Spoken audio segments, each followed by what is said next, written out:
This is a lecture from Open Tuition. To benefit from the lecture, you should download the free lecture notes from opentuition.com. So here, Cos received the following income. Trading income of 91,000, some bank interest, some dividends, and interest from an ISA. You remember what that is? That's exempt, isn't it? And made a pension contribution gross. Okay, I think you can see from doing that maybe we need to be adjusting at ANI. So as you are reading a question, read it carefully. What we are asked to do here is to work out the taxable income, not the income tax. Just the taxable income. And obviously we're going to have to perhaps look at also think, just read a question carefully, and as you're reading it, think about the various different things that you think that we may have to deal with. Okay, so let's have a look at the model answer for this question. And you can see clearly that we have the four columns: the non-savings, the savings, and the dividends, and the total column. And again, if you feel the need, it may be that you want to put that in. Copy the question into the answer. Have you noticed here that we've put that in? That's probably the safest thing to do, is to copy the whole question across and then to write there that that is exempt. Never ignore it. You're going to get a whole mark for saying that you've put that in, because that shows that you understand the rule that this is exempt. Now, in the situation that we have here, again, there's a working. Write the pro forma out and leave that blank. Do the working and then obviously bring your answer back to that point. So let's have a look at the working, because we've got it here, an income. This one of 106,000. How it's laid out in exactly the same format that I did last time. So we've got the basic personal allowance, the net income, that's before the personal allowance. And do you remember in the question it said that they'd made gross payments of 2,500 into a pension fund? That has been deducted from the 106,000 there. And then we have an ANI and the income limit of 100,000. And again, you must show all of these little steps. They're all rules. The rule is you get an allowance of 12,570. The rule is that gross payments into a pension contribution are deducted from your income in order to find your ANI. And there is an income limit of £100,000. 3 rules. And then the amount of 3,500 there is deducted, is split in half, 50%. So there are 4 rules in that computation and 4 lots of calculations. So please show everything that you have. Adjusted, well labelled obviously, adjusted personal allowance, and that 10,820 goes into here, giving us a total of 95,000, which we need to tax. So, remember, I forgot. All we had to do was work out the taxable income, didn't we? We didn't have to work out the income tax. Okay, so let's go back to where we were. So in this section, we're looking at the fact that we can transfer a certain amount of our personal allowance to our spouse or civil partner. Now, it is a fixed amount, and it is £1,260 for this year, and it's known as the married tax allowance. So you have to be married to be able to do that. Now, it says there the election is only available where both taxpayers are either just basic rate taxpayers or non-taxpayers. In other words, they have no income at all. And it is an election. You have to elect for it. You have to tell the revenue that this is what you're going to do.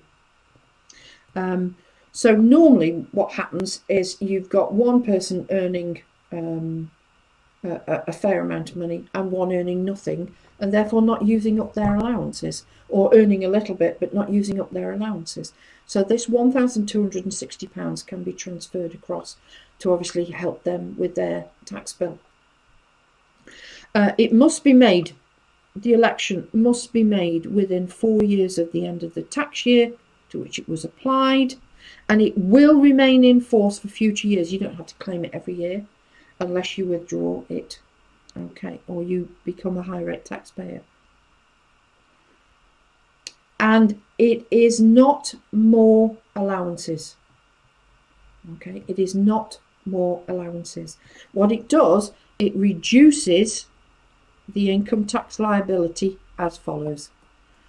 So £1,260 at 20% gives you a tax reduction. So it's a tax reducer, not more allowances. It cannot create a repayment. Make sure you're okay with that. So we've got David and Annabelle. So David's got trading income of 10,000 and Annabelle has a salary of 30,000. So calculate the liability, assuming an election has been made. So I'll just put that under here. So we have David and Annabelle.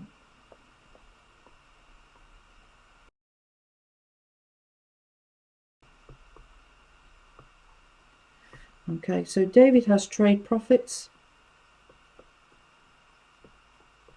of 10. Clearly, he is not using all his personal allowances. Clearly, he's not.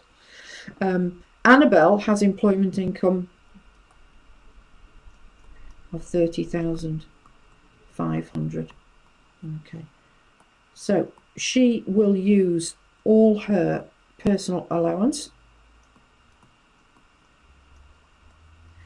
giving a taxable income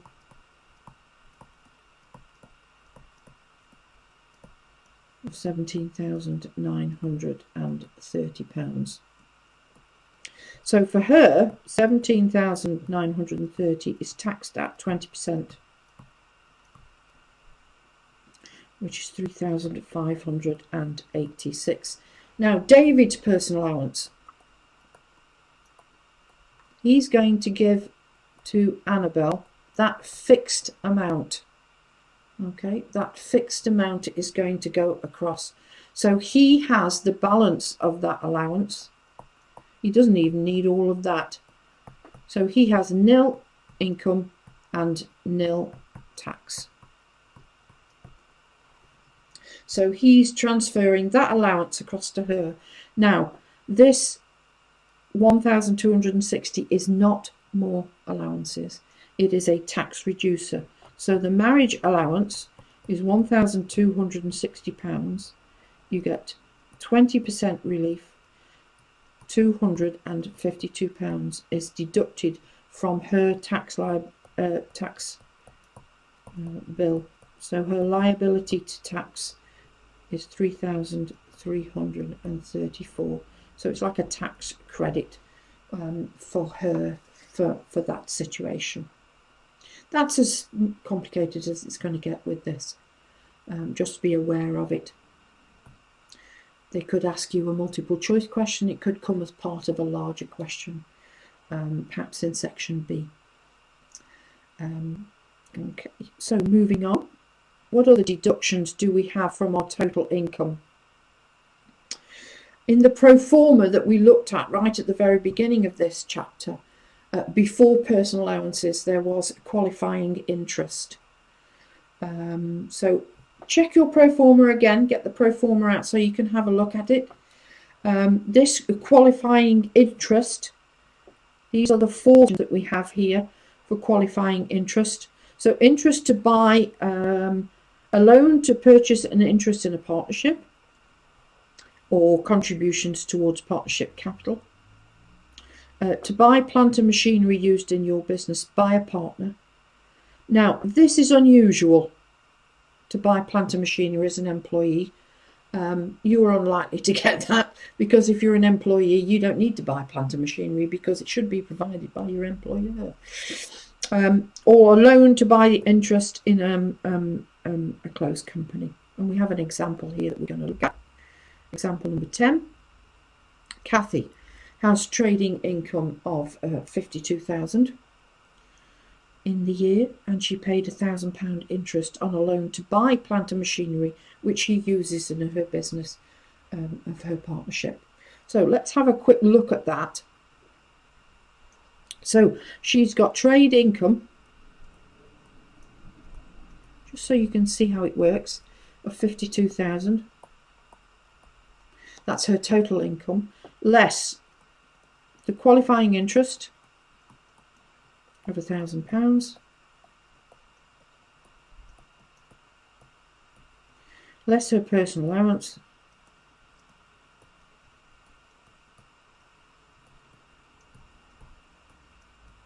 which gives us a taxable income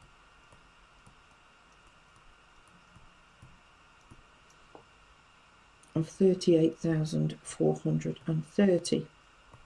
Okay, she's high rate. So 37,700 is at basic rate.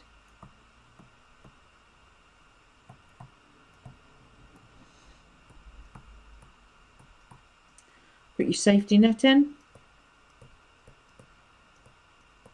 So at high rate, it's the balance. The difference between those two is £730, which is at 40%. So a total tax bill is that.